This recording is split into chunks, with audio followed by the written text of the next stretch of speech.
కాదు కాకూడదు, ఇది కుల పరీక్ష అందువా. నీ తండ్రి భరద్వాజుని జరణ పెట్టింది, అది గుప్తకరమైన నీ సంభవం పెట్టింది. మట్టి కుండలో పుట్టింది కదా, నీది ఏ కులము? ఇంత ఎలా అస్మత్ పితామహుడు కురుకుల శివశంకరుల భార్యకు గంగగర్భంలో జనించలేదా? ఈయనదే కులము. నాతో చెప్పిందేమయ్యా, మా వంశమునకు మూల పురుషుడైన వశిష్ఠుడు దేవవేశ్యకు హృదయముడు కాడా.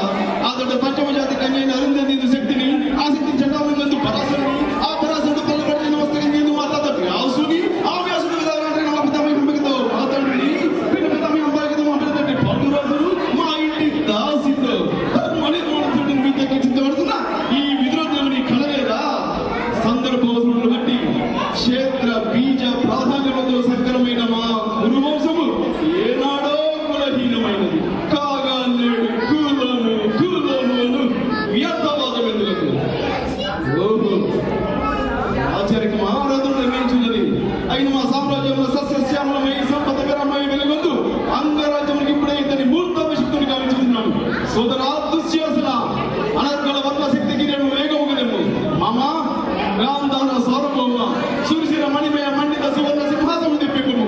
పరుశులారా, పుణ్య పార్వతీ నది తోయములు ఎందుకుడు, కళ్యాణ భట్టులారా మంగళ కులియారములు సుస్వయముగా మ్రోగినిండు. వందమాగులారా కర్ణ మహారాజు దైవముగా వింపుడు.